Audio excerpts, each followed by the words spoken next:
Olá, gente, tudo bem? Muito obrigado por nós estarmos aqui nesse encontro.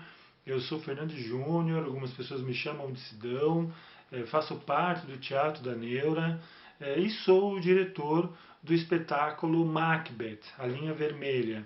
É um espetáculo que está nessa programação virtual da Secretaria de Cultura de Suzano, a qual a gente já quer agradecer muito a viabilidade do projeto e tudo mais, e possibilitar essa oportunidade desse encontro que a gente vai fazer aqui, que a gente está chamando de workshop, para explicar um pouco como foi esse processo de criação do Macbeth, para quando vocês puderem ver a peça, ou se já viram, compreender outros lados da peça também. Então, já quero agradecer de antemão, a gente está junto nessa jornada aí, tá? Eu quero dizer que esse encontro nosso aqui, ele vai estar em dois lugares. Esse é o primeiro lugar, dois movimentos, vamos dizer assim, né? Ele vai estar nesse primeiro movimento, que é o que eu estou fazendo aqui, onde eu vou contar um pouco da trajetória do espetáculo, por que, que nós escolhemos esse espetáculo, também as linhas de pesquisa do Teatro da Neura, que culminam também na formulação desse espetáculo, e tudo vou tentar aqui trocar com vocês essa ideia de pensamento de grupo que leva a um espetáculo específico. Então esse vai ser um primeiro movimento, e o segundo movimento vai vir logo depois desse, que com a participação da Priscila Nicoliche, que foi assistência de direção, né, assistente de direção do Macbeth, também foi preparadora corporal, desenhou os movimentos de vários momentos do espetáculo, então também colaborou muito para esse olhar. A Priscila Nicoliche é diretora do Quântica Teatro Laboratório de Mogi das Cruzes, e é uma parceira incrível do Teatro da Neura, então a gente também aqui, Nico, quero mandar beijinhos para você, maravilhosa. Vamos falar primeiro, nem todo mundo conhece, obviamente, do Teatro da Neura. O Teatro da Neura é um grupo que agora, em 2020, esse vídeo agora está sendo filmado em 2020, ele está completando 16 anos de existência. E ao longo desses 16 anos a gente já fez 22 espetáculos, já estreamos 22 espetáculos. A gente já fez dezenas de leituras encenadas, que é o que muitas pessoas chamam de leitura dramática, mas a gente já gostava quando a gente faz leitura encenada, a gente já gosta de pôr personagem, figurino e tudo mais. A gente praticamente brinca de quase pré-montar a peça. Então a gente já fez várias leituras encenadas. A gente também tem projetos de formação artística. Então a gente oferece oficinas de teatro, mesmo agora nesse período de pandemia que a gente está vivendo em 2020, essas oficinas estão acontecendo. A gente também troca essas ideias, já fizemos vários workshops e também formações sobre cidadania, direitos e tudo mais. Conseguimos parceria em várias frentes. Em 2015, o Teatro da Neura fundou, a gente fundou a nossa sede, que é o Espaço N de Arte e Cultura, que nós ficamos lá por 5 anos. Conseguimos aí atrair cerca de 5.000 pessoas, é um espaço que cabe 50 pessoas por vez nas apresentações. Então, durante esses 5 anos a gente conseguiu atrair mais de 5.000 pessoas e fizemos mais de 250 atrações no Espaço N durante esses 5 anos, que infelizmente ele fechou agora em 2020, porque não tinha razão dele existir, sendo que os espaços para aglomeração estão fechados. Mas o Espaço N foi a sede, foi o lugar onde abrigou Macbeth e outros espetáculos do Teatro da Neura. Então Macbeth nasce nesse lugar, nessa sede do Teatro da Neura. E dizer também uma coisa muito importante, que nós estamos convidando os nossos parceiros, e você que está conhecendo a gente aqui, e eu acho que é importante aproveitar esse momento, para dizer que o Teatro da Neura está em ações online, então a gente está com uma campanha permanente, que é o Padrim. Então você acessa lá www.padrim.com.br padrim.com.br/Teatro da Neura, vou deixar o link, para vocês acessarem, conhecerem a campanha e possibilitar que o Teatro da Neura continue os seus projetos, que nós não paramos apesar da pandemia. Apesar de tudo, o Padrim é muito importante. Então a gente já abre esse convite aqui, e eu vou dizer também como que esse tipo de campanha que a gente faz tem a ver com o tipo de proposta que uma peça como Macbeth, a estética que Macbeth, que a gente montou, propõe. O Teatro da Neura tem 3 linhas de pesquisa. Então, vamos falar um pouco, eu vou citar as linhas de pesquisa e vou aprofundar na qual Macbeth se enquadra. Temos o realismo fantástico, certo? Uma linguagem que o grupo trabalha. A gente fez alguns espetáculos baseados no Nelson Rodrigues, então a gente estuda também Nelson Rodrigues, segundo. E nós temos aqui também o teatro e sociedade. O que é o teatro e sociedade? Então, o Macbeth está enquadrado no teatro e sociedade, certo? Então vamos pensar assim. Quando você faz uma obra cultural, seja ela qual for, a gente está falando de teatro aqui, então muitas vezes as coisas que eu falar para o teatro valem para qualquer linguagem artística e tal. Quando você vai montar um espetáculo, ele já é, e você estreia, ele já é uma ação política, porque ele está agindo na sociedade, né? Tem aí um trabalho muito forte da gente desqualificar essa palavra, política, né? É um trabalho de anos já, não de agora. É um trabalho de anos. Então ela acaba perdendo o seu valor por conta desse trabalho que é feito para nos despolitizar como um todo. Mas o fato é esse. E depois a gente pode até conversar sobre isso de forma, né, pelos nossos canais aí e tudo mais. Mas o fato é esse. Quando você está trabalhando uma atividade artística e você coloca ele na cena, ele é uma ação política em si. Não importa o gênero, não importa se é para criança, se é para adulto, não importa se é comédia, se é drama, não importa se é musical, não importa o gênero, a linguagem da peça. Ele naturalmente ele é político.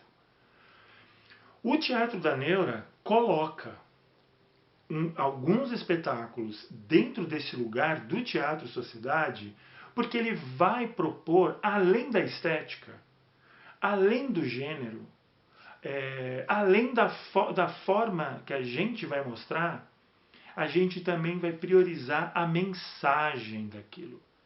Então, para um espetáculo de pesquisa do Teatro Sociedade, do Teatro da Neura, que é um teatro político na sua essência, ele também vai se preocupar com a mensagem, com o que a gente quer dizer, por que ele quer dizer, qual aspecto que a gente quer tratar quando a gente fala do universo desse espetáculo. Então, ele é baseado basicamente nesse jogo entre o espetáculo que eu estou montando e a mensagem que eu quero dar. Isso é muito importante, porque isso interfere em várias etapas de criação. A criação de um ator para a produção, né, de um ator para a criação artística de um teatro político exige de todo mundo mesmo, tanto do ator como da direção, equipe e tal, um filtro, um olhar diferente sobre a sociedade. Se você for montar uma comédia, você também vai ter um olhar diferente sobre a sociedade. Enfim, todos os gêneros necessitam isso. Então não vai ser diferente com o teatro e sociedade que a gente pesquisa. É um filtro que você usa para a tua criação. Então isso às vezes pode ser muito estimulante. Vale dizer que esse tipo de ação, ele exige de nós todos que estamos na sala de ensaio, por conta desse filtro, uma precisão e uma tranquilidade quanto às mudanças que podem acontecer. O texto, a montagem, né, a estrutura que foi pensada, é comum que ela vá sofrer alterações no processo. Isso é muito importante. Porque geralmente a gente já fecha uma estética, já fecha um jogo, vai lá, leva e pronto, tá pronto, né? Vamos. No teatro político é comum que a estrutura de cena ou a forma que nós devemos pensar para a construção das cenas, ou até mesmo a estrutura da cena em si, ou a estética, sofra alterações no processo. Por quê? Porque, vamos ver, o próprio nome da linguagem que a gente pesquisa, né, da estrutura que a gente pesquisa, é teatro-sociedade. A sociedade está em mudança o tempo todo. Se a sociedade muda, se a sociedade se transforma, e eu não estou nem falando das qualidades da sociedade, mas se ela se transforma, obviamente que a arte vai se transformar também. Os códigos, eles vão mudando. Então perceba só, eu vou dar um exemplo e a gente vai entender dentro da pesquisa do Teatro da Neura como que esses signos mudam. E temos um exemplo bem clássico, que é a Antígona. Nós montamos Antígona, uma tragédia grega, e fizemos a nossa primeira estreia desse espetáculo em 2009. E reapresentamos, vamos dizer assim, nós reestreamos ela em 2018, 19. Veja só que louco. Nós nos baseamos ali dentro de uma estrutura brechtiniana em Antígona, certo? Então a gente deu uma estudada em Brecht e fomos para a sala de ensaio. O que acontece nessa sociedade? Em 2009, o Brasil era de um jeito. Em 2018, 2019, não à toa que eu usei o exemplo dos 10 anos, o Brasil está em outro lugar. Obviamente que personagens que representam, que vão retratar o povo, estão também colocados de maneira diferente nesses dois períodos. Então, a gente pode avaliar aí algumas mudanças que aconteceram durante esse período. Primeira coisa que a gente pode ver em Antígona é o coro. Então, o coro em Antígona de 2009 está colocado, é um coro que está colocado no mundo. É uma representação do mundo, de uma sociedade mundial. Já esse coro de 2018 já é um coro colocado no Brasil. E perceba que o figurino deixa isso muito claro. Creonte, em 2009, estava colocado como também um ditador colocado no mundo que pode estar em qualquer lugar. Já agora, nessa nova montagem, a gente começa a perceber um Creonte mais com signos, os códigos de uma ditadura à la Brasil, à la Brasilis, não é mesmo? Que a gente está quase chegando lá. Não sabemos quando que você está vendo esse vídeo, mas queira que você saiba que nós, em 2020, estamos à beira de um precipício social, certo? Então a gente coloca esses dois personagens em duas perspectivas. Se em 2008 a cenografia está limpa, você pode perceber que a cenografia está limpa, já em 2019 a gente joga muita coisa. Então a cenografia passa também a contar a peça. Ela vai contar coisas que não está. Só o texto não conseguiu dizer, mas o texto alimenta para que a gente diga nesse cenário.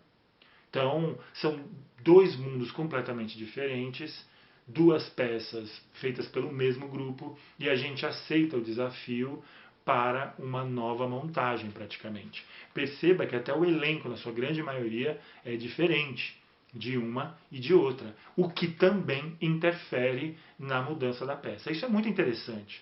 Perceber que o elenco que está naquele momento é o elenco que vai interferir na peça naquela hora. Mas nós temos outros espetáculos também. O Teatro da Neura tem outros espetáculos que lida sobre teatro-sociedade. Temos o Pater, temos Que a Terra Há de Comer, temos Fábrica de Chocolate. Então temos aí algumas peças que também vai representar isso, e você entrando no nosso site você vai conseguir acompanhar um pouco dessas montagens, está tudo lá, tá bom? Vamos entrar no Macbeth. Esse contexto que eu dei antes, ele é muito importante para a gente entender um pouco esse caminho que o Teatro da Neura coloca nos seus espetáculos dentro dessa pesquisa. Vamos centrar em Macbeth aqui. Macbeth, a gente precisa colocar uma questão que vem da sala de ensaio. Então, isso é muito importante a gente considerar a sala de ensaio como um lugar de trabalho também. Não que outras salas de ensaio não sejam consideradas, todas são. Mas eu estou querendo aqui trazer, certo? Não estou reinventando a roda, estou reafirmando alguns conceitos, deixar bem claro isso. Então, o que a gente se depara com Macbeth? Macbeth é um elenco razoavelmente grande, algumas pessoas saíram no processo por N motivos, todos justificados, todos tranquilos, mas mesmo assim é um elenco razoavelmente grande. O que vai acontecer aí? O elenco, esse elenco do Macbeth, ele é um elenco, é um elenco trabalhador, é uma galera trabalhadora. Então você tem dentro do elenco, da equipe técnica, trabalhadores formais, que têm os seus trabalhos formais e à noite vai ensaiar. Trabalhadores informais, que vai fazendo uma coisa aqui, uma coisa ali, surge, vem em vários aspectos, em várias linhas de pesquisa aí, né, de trabalho deles. Temos também os trabalhadores desempregados, né? Que a pessoa está desempregada, mas ela é uma pessoa trabalhadora. Só a gente entender esse conceito dentro para a sala de ensaio e entendendo esse conceito, a gente vai precisar construir, e aí, aí começa a troca, né? A nossa experiência aqui também é uma conversa com a experiência, caso você seja de alguma linguagem cultural, aí, artística, você também pensar nisso e a gente vai trocando. Quando a gente considera o ator de Macbeth, a atriz de Macbeth, uma trabalhadora, então a gente vai lidar com um universo que quando as pessoas chegam na sala de ensaio, elas estão carregadas daquele peso lá fora, daquele peso da opressão lá. Então você tem casos dentro do elenco de pessoas que não conseguem chegar no horário, ou porque realmente saem mais tarde do trabalho, ou porque aquele dia saiu mais tarde do trabalho, ou porque o transporte público impossibilita que as pessoas cheguem no horário, principalmente nos horários de rush às vezes.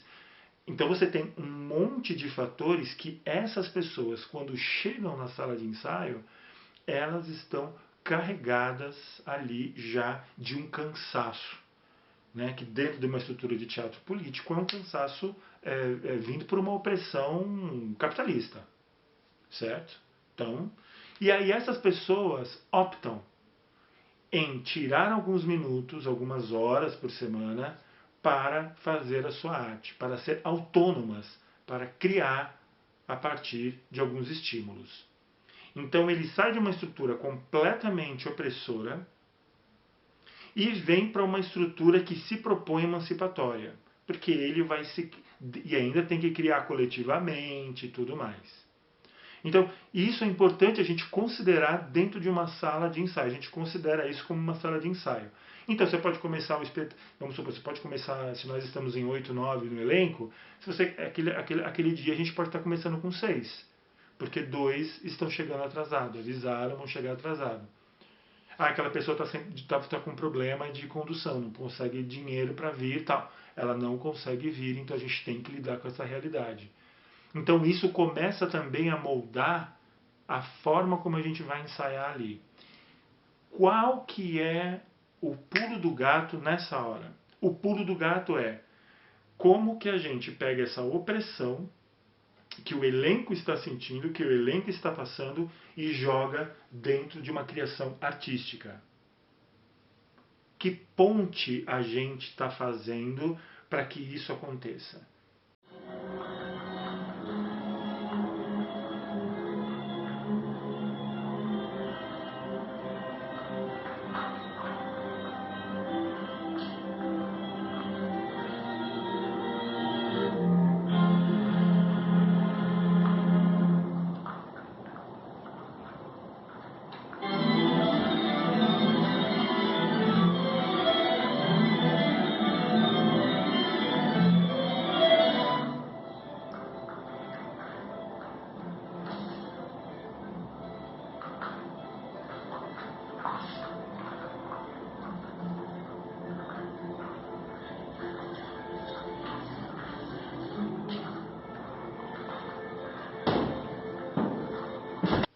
O processo de Macbeth foi um processo longo. A gente começou em julho de 2017 e estreia em maio de 2019. Então foi um processo extremamente longo. E aí a gente foi pactuando algumas coisas. Primeiro, havia um convite, todo mundo foi convidado, e havia um convite de, se você pudesse, você ia contribuir com R$ 20 por mês para essa montagem. Que lá na frente a gente vai pegar o dinheiro e vai fazer figurino, cenário e tudo mais. Pra gente, porque o Teatro da Neuro é um grupo independente, a gente não recebe dinheiro direto de órgãos governamentais, nenhum. É raro, é esporádico. Né? E como a gente tinha nessa época o espaço N, a gente ainda tinha que manter o espaço. Então os custos eram muito grandes, então a gente pensou, vamos tentar proteger aqui. Só que isso não era uma obrigação, porque perceba que a gente está falando ali atrás, de artistas trabalhadores. Não quer dizer que se você trabalha, necessariamente você naquele mês vai ter R$ 20 para ajudar. O desempregado, às vezes, também não vai ter. Às vezes vai ter, às vezes não vai ter. Então a gente também nunca expôs quem pagou, quem não pagou. Quem podia pagar a gente foi colocando num lugar ali, juntando isso. Então esse foi um planejamento externo que nós tivemos já antes de começar o processo. Pois bem, todo mundo ali estava no processo de compreensão do que é Macbeth. Não, nem Macbeth, do que é Shakespeare, do quem que a gente está falando. Porque a gente está ouvindo falar de Shakespeare, não sei o quê, mas isso não quer dizer que você saiba qual é. Então aí entra uma outra característica dentro de um teatro, sociedade, que compreende que essas pessoas são trabalhadoras. Nós vamos nos autoformar. Então uma outra coisa que a gente pensou de forma estratégica é como que a gente pode nos formar nesse processo. Então, a gente foi em duas frentes, eu vou até em três frentes. Primeiro, a gente, dentro de um processo de elenco de trabalhador, a gente foi fazendo uma pesquisa sobre o período que o Shakespeare nasceu, algumas obras, a sociedade da época, o que inspirava ele a escrever suas peças. Então esse foi um ponto que a gente trabalhou. E isso era uma formação entre nós. Dividimos em grupo, linhas de pesquisa e fomos lá. Ponto 1. Ponto 2, a gente chamou alguns convidados para nos ajudarem também. Então, de antemão, eu já agradeço aqui a Jéssica Nascimento, que foi uma maravilhosa, que nos deu uma formação específica sobre essa história do teatro político. Ao Alexandre Guilherme, que também foi muito legal nesse processo, falando sobre música, sobre a música da época, mas também mostrando para nós que a gente não precisa aprender um instrumento especificamente para tocar numa peça, a gente pode pegar aquele instrumento e aprender aquela música com aquele instrumento. Isso foi uma coisa muito libertadora para nós, que eu vou dizer já já onde que isso desemboca na peça. E uma outra forma de formação que a gente... também, e o Luciano Mello, que nos deu uma complementação apaixonada sobre Shakespeare. Então, Lu, maravilhoso também. Então, teve essas intervenções externas no processo de formação. E nós também lemos 4 espetáculos para decidir qual peça era. A gente começa num projeto Shakespeare, para depois finalizar no Macbeth. Que a gente leu Otelo, Rei Lear, Hamlet e Macbeth. Lemos essas 4 peças juntos, conversamos sobre as 4 peças e chegamos à decisão de Macbeth, por N motivos. Decidimos Macbeth. Seguramos a ansiedade e voltamos para a mesa para decupar o texto, para entender o texto. Porque perceba, precisamos nos autoformar. É importante que num processo artístico a gente consiga se autoformar na medida do possível. Certo? Então a gente nunca esqueceu desse processo de formação. Ele foi muito importante. Até porque era um autor novo, o Neuro nunca tinha trabalhado Shakespeare, então para nós, poucos de nós tivemos convivência com a obra do cara em algum momento. Então a gente precisou mesmo de um trabalho ali de calma e persistência. Então foi bem interessante nisso. Quando a gente começa a montar, a gente vai remontar a brisa lá. O que a gente define? Bem, o que está acontecendo na sociedade hoje no Brasil? 2017. A gente já estava vendo uma deteriorização da democracia, desde o golpe na Dilma em 2016. O que acontece? Naquele momento está tendo uma guerra de facções no Brasil. Então o PCC, junto com o Comando Vermelho e os seus braços espalhados pelas penitenciárias brasileiras, começam a guerrear por disputa de espaço. Então esse foi o primeiro olhar que a gente teve. Olha, se Macbeth está colocando a história dele na Escócia, né, na Inglaterra, na Irlanda e no caramba, o que a gente vai fazer? A gente vai trazer essa briga que Macbeth está colocando aqui, a gente vai pôr como guerra de facção. Então, se você tem um lado o grupo do Macbeth, você também tem do outro lado o grupo do rei, né, do Duncan. Então você tem sim uma disputa por espaço, certo? Só que o que a gente não estava esperando por ingenuidade era que acontecesse a tragédia que aconteceu nas eleições de 2018. E isso, obviamente, então veja, a gente estava vindo numa linha de pesquisa e de repente a gente se depara com essa bomba, que foi as eleições de 2018, e isso, obviamente, a sociedade já estava num processo de mudança, com a eleição ela aprofunda ainda mais esse processo de mudança, e isso é óbvio que vai interferir no espetáculo. Então a gente migra desse universo, veja, a gente estava com uma pesquisa toda já preparada para esse lugar, a gente migra desse universo e nós vamos para outro universo.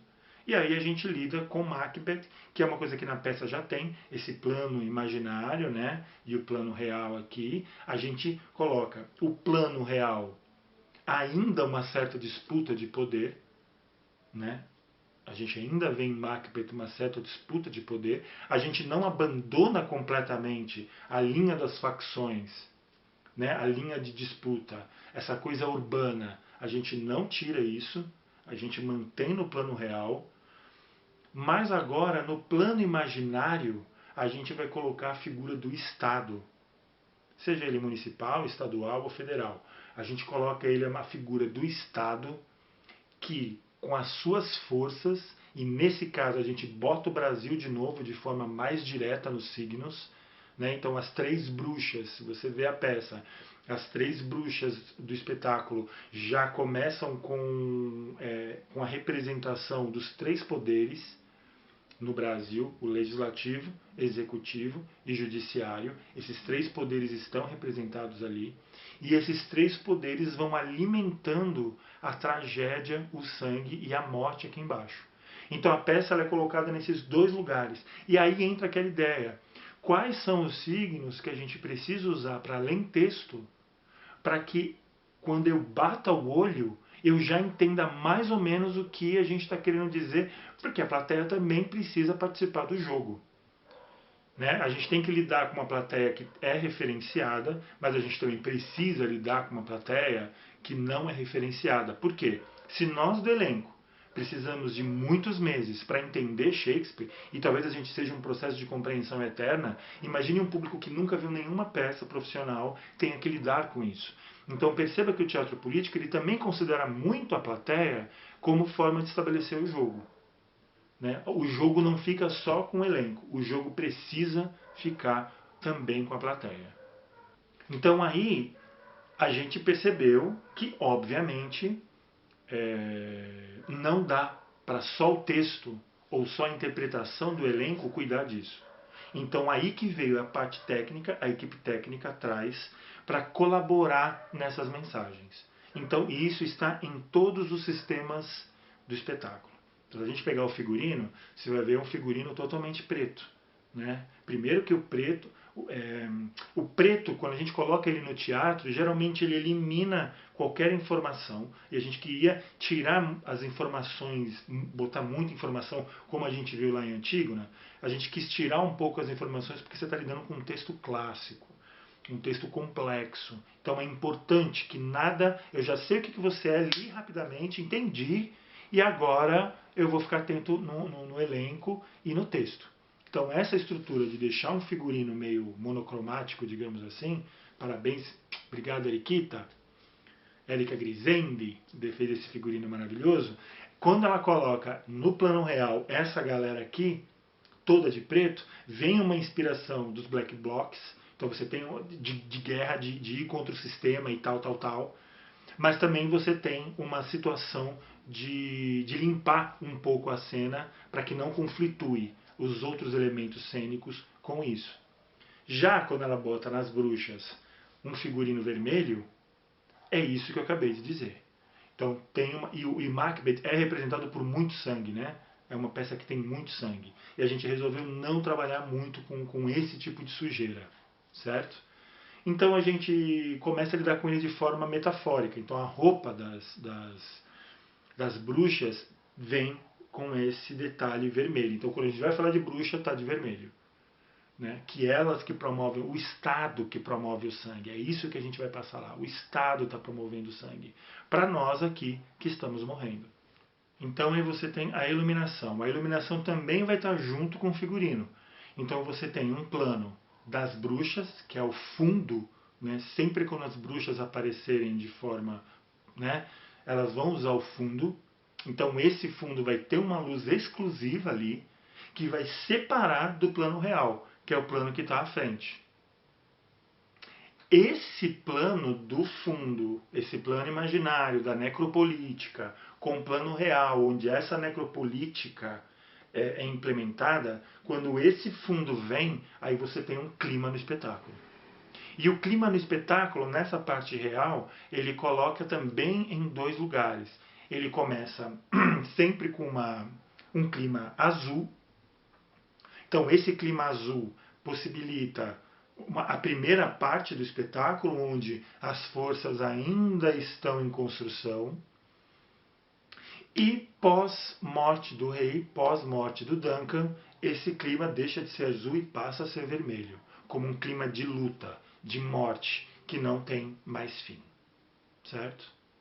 Aí você tem a maquiagem, que junto com o figurino e junto com a luz, que ajuda a organizar o olhar da plateia, porque, repito, são muitas informações. Então a gente precisa considerar o público no jogo. Então a gente precisa organizar esse monte de informação que ela já vai ter por conta do texto. Então a luz precisa organizar o olhar da plateia, né, de uma forma direta e indireta. O figurino também precisa organizar para entender as partes, e a maquiagem também. Então a maquiagem ela já vai propor uma estrutura de pólvora, de guerra, de luta. Todo mundo começa basicamente com a mesma maquiagem. E aos poucos, conforme a peça vai indo, com o suor do elenco, com os seus contatos físicos e tal, essa maquiagem ela vai se desfazendo. Que é uma coisa, esse desgaste, essa morte, né, é brutal que acontece nesse plano real que a gente está vivendo até hoje. Então a gente transporta isso também na maquiagem. Tem a cenografia. Eu gosto muito dessa cenografia, da estrutura. Ela ainda pode melhorar demais, mas eu gosto muito dessa estrutura de cenografia que a gente montou, porque ele propõe movimento. Ele coloca como é o plano real, cara. Esse plano real aqui, nosso, ele é cheio de movimento, ele é cheio de lugares, ele é cheio de becos, né? Tanto reais como também imaginários, né? Como também fictícios. Qual a palavra que eu poderia usar? Não sei, eu acho que metaforicamente falando, né? Vários becos, vários lugarzinhos, várias entradas, várias saídas, exposições, o plano da intimidade. Então esse cenário ele vai mudar o tempo todo por conta dos biombos, aqui no plano real. Então, essa sujeira que sempre vem, eu estou mexendo aqui, essa transformação faz um contraponto incrível a essa higienização do fundo. Então, o plano imaginário, que é o plano da necropolítica que a gente está discutindo aqui, esse plano está na cenografia. Esse plano, quando eu olho, eu vejo uma limpeza, e tudo que vem de lá é morte, tudo que vem de lá é ruim, tudo que vem de lá, de alguma maneira, é uma injustiça. Então, e aí tem um outro fator importante, que foi a direção musical. O Cauê Drummond fez a direção musical, também ator do espetáculo, e a música foi um fator incrível que também colaborou para esses dois ambientes, o ambiente real e o ambiente imaginário. E é muito interessante, porque o elenco teve que aprender a tocar alguns instrumentos exclusivamente para o espetáculo. Então você vai ver um violino no espetáculo, mas não que o ator soubesse ou dominasse violino, ou baixo, que você vai ver, ou uma percussão. Então não necessariamente essas pessoas sabiam tocar instrumentos, mas aprenderam a tocar uma música para essa função.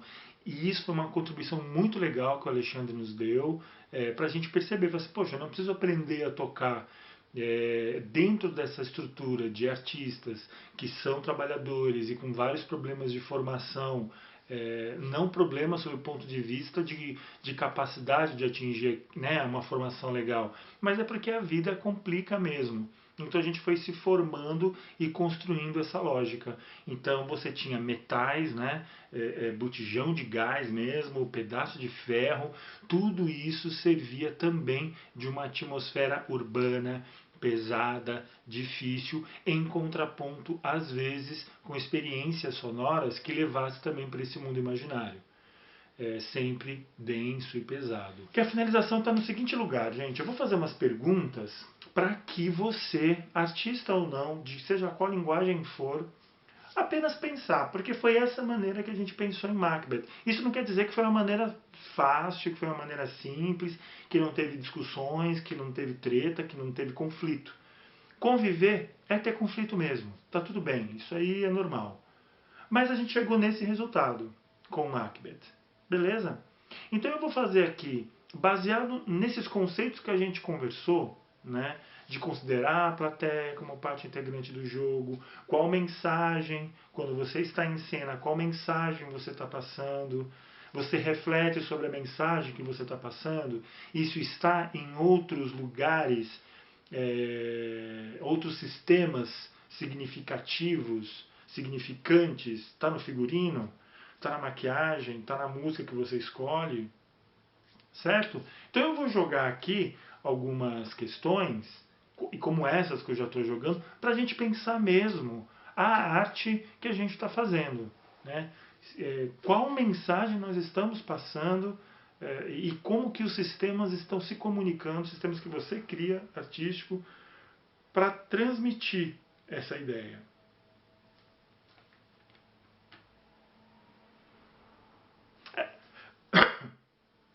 Essa crítica, ela é social? Ela é comportamental? Existe uma crítica a isso ou não?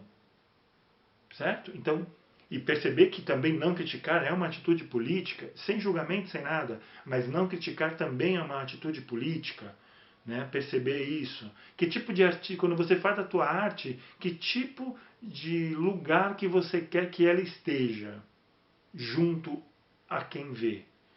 Em qual lugar imaginário você quer convidar que essa pessoa entre contigo? Então é meio isso. A gente acaba aqui esse primeiro movimento. Vamos entrar agora nesse complemento importante com a Priscila Nicoliche. Espero que vocês gostem. Eu já peço aí para seguir a gente nas redes sociais, conhecer a nossa campanha do Padrim e Vida Longa Arte, e vai dar tudo certo no final das contas. Valeu.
Priscila Nicoliche, sou atriz, sou diretora de teatro e fui convidada pelo Teatro da Neura, esse importante grupo sediado na cidade de Suzano, que no ano de 2020 completa 16 anos, a colaborar como preparadora corporal no espetáculo Macbeth de William Shakespeare.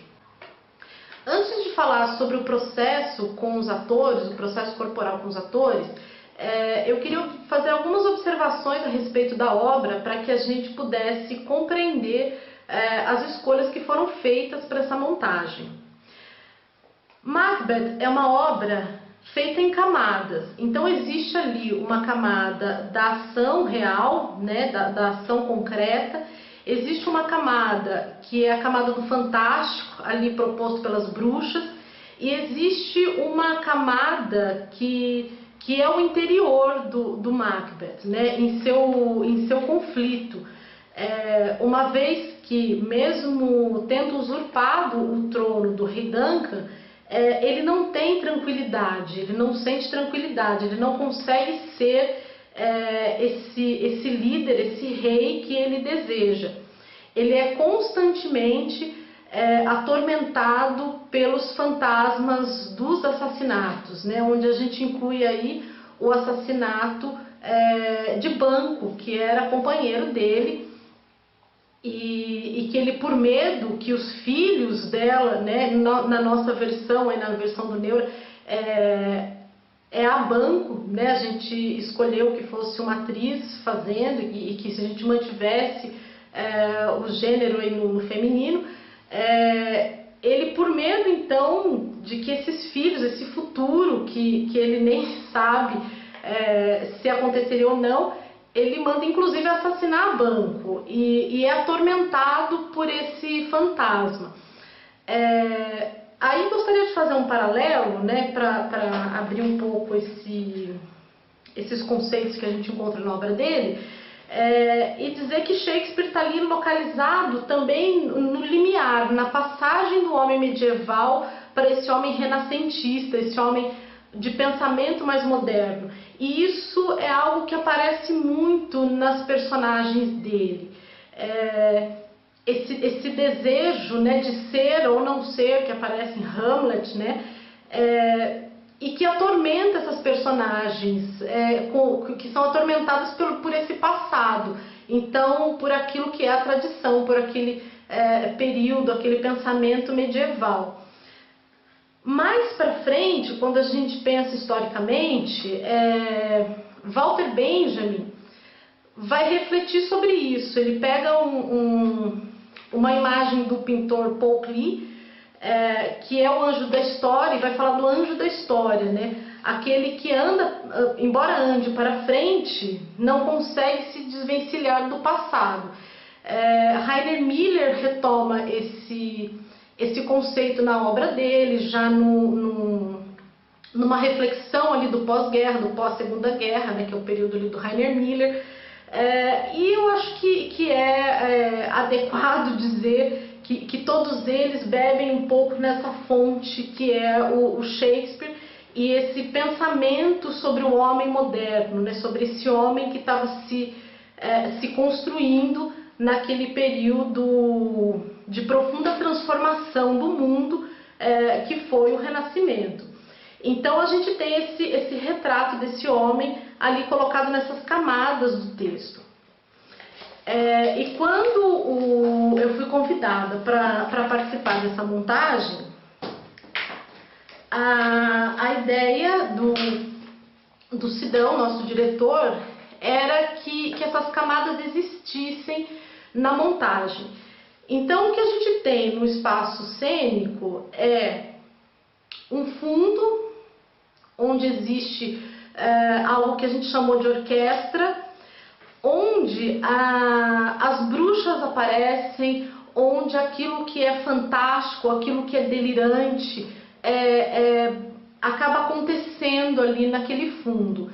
E a ação mais concreta, vamos dizer realista, que acontece na parte da frente do espaço cênico.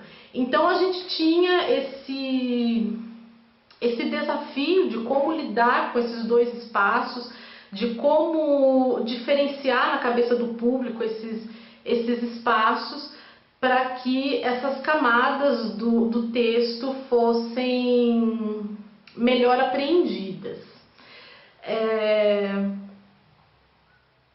Dentro do trabalho com os atores, a gente pensou ali numa pesquisa que passa por artistas ali da dança-teatro, né? Então, eu particularmente tenho uma pesquisa dentro do meu trabalho também da dança-teatro, da dança-teatro alemã, né? Que é muito protagonizado pela Pina Bausch, né? Um dos maiores nomes que a gente tem da dança-teatro.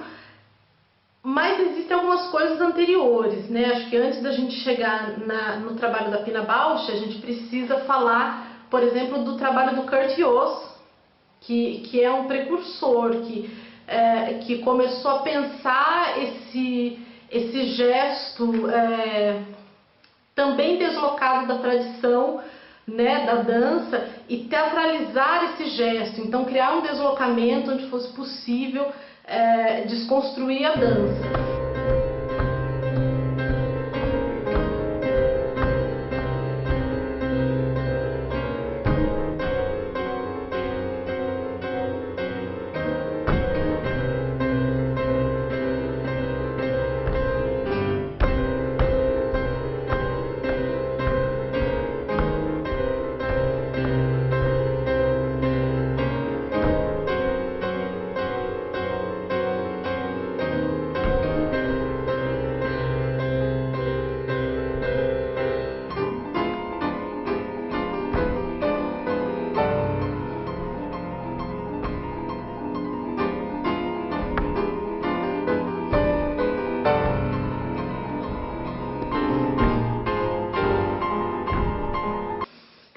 Pina Bausch foi aluna do Kurt Jooss, né? Então ela também começou ali bebendo dessa fonte ali expressionista do Kurt Jooss, e ela também vai ter esse pensamento de deslocar o olhar, né? Deslocar o olhar daquilo que é real e transformar isso num gesto mais forte, mais potente. É quase como se a gente falasse de um extrato daquilo que quer ser dito, né? Algo muito concentrado ali no gesto.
E aí eu fui convidada então para tentar trabalhar um pouco desses conceitos dentro dessa montagem.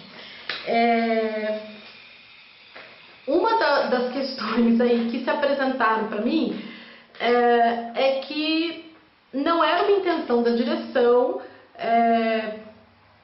suprimir o texto em função do movimento, que foi um processo que, por exemplo, eu fiz na montagem, na versão que eu fiz de Mãe Coragem. Então tinha um elenco muito grande entre atores e bailarinos, e muito do texto eu acabei suprimindo e colocando como dança, como performance, de outra maneira ali na montagem.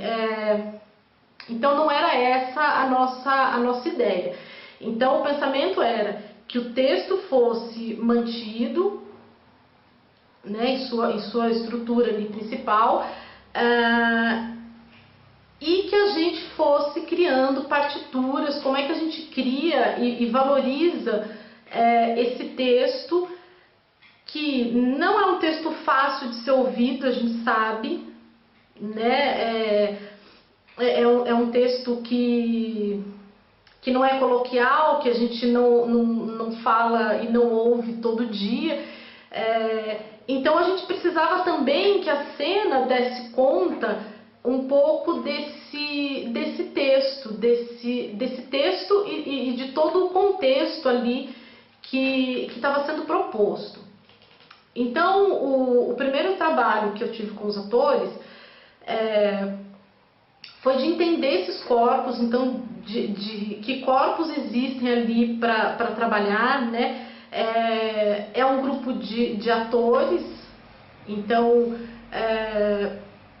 entendo não bailarinos, né? Não dançarinos, mas com uma preparação corporal super bacana, com uma disponibilidade corporal assim de entender e de fazer as coisas,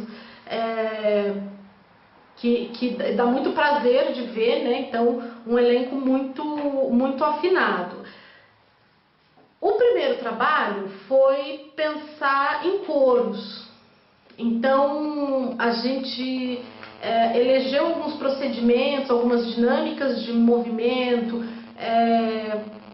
para entender que corpos eram esses que estavam ali e como é que eles se comportavam dentro de um coro, como é que a gente conseguia construir alguns elementos que a gente sabia que ia aparecer na montagem pelo gesto, né? Então era uma orientação do Sidão que a peça seria atualizada, né? Então é um espetáculo que não está lá nos tempos de Shakespeare, ele está no nosso tempo. É uma obra que se atualiza, inclusive politicamente, né? O Sidão dizia muito isso, que era um espetáculo para ser visto, né, nesse momento pós-golpe que o Brasil estava vivendo. Então também é uma análise, uma reflexão desse nosso período histórico, político, também onde a gente vivenciou essa usurpação de poder pelo impeachment e tudo que veio posteriormente. Foi então acordado que a gente lidaria com as bruxas representando os 3 poderes no Brasil. E aí a gente sabe que em termos de gesto, né, quando a gente pensa nos poderes, a justiça é mais óbvia, né? A gente fala da justiça, já vem à mente a balança, já vem à mente uma série de imagens que são mais fáceis da gente captar.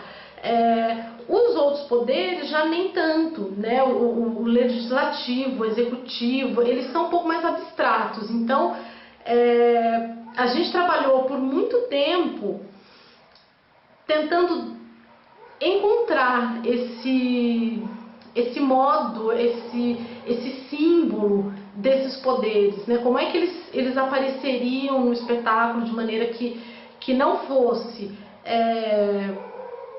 dado de maneira ultra óbvia, mas que também não caísse numa abstração onde fosse impossível alcançar aquilo que o espetáculo estava ali se propondo. E aí quero fazer uma observação sobre o grupo e sobre a montagem e sobre o teatro de pesquisa, que ele permite algumas regalias para a gente. Eu me lembro que a gente produziu muito material, então muita cena, muita improvisação ali, só lidando com o movimento. A gente tinha ali alguns temas disparadores, então de representar os poderes, de como é que seriam essas bruxas nesse primeiro momento, né? E eu me lembro que a gente produziu muito material, muita coisa muito interessante, e que foi descartada na montagem, né? Ela ficou ali no plano da experimentação. E eu acho que isso mostra também a generosidade de de todas as instâncias da montagem, né? A gente poder ser desapegado, a gente criar coisas que são muito interessantes, mas que quando elas são ali justapostas ao texto, aos outros elementos da cena, a gente também compreender que aquilo não cabe, né? Mas nem por isso essa produção, todo esse acervo, ele fica perdido. Pelo contrário, eu acho que tudo que foi produzido ali na sala de ensaio, como experimentação, como cenas que não entraram, né? Elas estão ali embutidas no corpo do ator. Então, por fim, todo esse corpo ali construído, buscando esses símbolos do espetáculo, também serviu como um alicerce para que os atores fossem criando as suas próprias partituras para cada personagem. Então a gente tinha um trabalho corporal ali de criação, mas também um trabalho de qualidade de movimento, né, que é um espetáculo que tem 1h40, então é um espetáculo longo, é um espetáculo que tem muito contato físico, né, um contato violento, inclusive, mas que também precisava ser plástico, precisava ser estético, precisava ser bonito de se ver, né, agradável, harmonioso. Né? Então a gente tinha todo esse desafio. Então existe um primeiro momento dessa criação coletiva, desse corpo coletivo, um segundo momento onde a gente entra com as partituras individuais, então pensando já, cada ator pensando ali nas suas personagens, né? Alguns atores fazem mais ali de um personagem, então a gente precisava desdobrar essa diferença, esses corpos, né, a diferença deles. Então a gente começou a trabalhar com partituras desses corpos, e aí quando a gente chegou nos objetos, né, então a gente tem a faixa presidencial, a balança, a gente tem ali a imagem do Congresso, né, que parecem duas cuias, né? Então esses são os objetos que aparecem ali também para ajudar a compor esses poderes. A relação também com esses objetos, né? Então como é que você chega num limite de criação onde esses objetos vão sendo explorados e vão sendo revisitados e vão sendo revistos pelos atores, e vão sendo manipulados, e a partir daí a gente vai criando o simbólico disso tudo. Então foi um trabalho muito extenso, um trabalho que teve frutos muito potentes. Eu acho que quando a gente olha o espetáculo, e aí a gente teve uma oportunidade ali de olhar num espaço até mais amplo do que é o espaço ali do Teatro da Neura, né, que era um pouco menor, Quando a gente saiu de lá, a gente viu que o espetáculo ele explode plasticamente, né? Quando a gente vê de mais longe, ele explode, assim, os símbolos vão explodindo, porque eles estão bem construídos, eles estão limpos, é possível você identificar essas camadas na atuação. Então a gente tem lá atrás as bruxas que vão compondo este plano do delírio. A gente tem esses monólogos feitos ali pelo Macbeth, que são esse interior dele, né? Esse momento tão perturbador que ele vai ali transmitindo.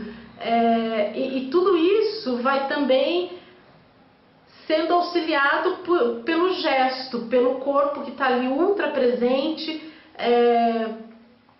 pelo trabalho que não é, e não era essa a intenção, né, ter um espetáculo coreografado, né, assim, de movimento ultra coreografado, mas existe ali uma qualidade de movimento que consegue ser retomada a cada apresentação com extrema qualidade, e isso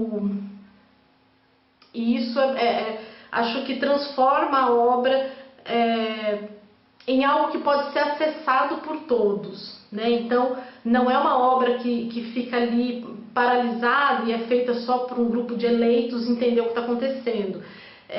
Eu acho que é uma montagem também em camadas e que permite que diversas camadas de público possam compreendê-la e acessá-la da maneira mais ampla possível.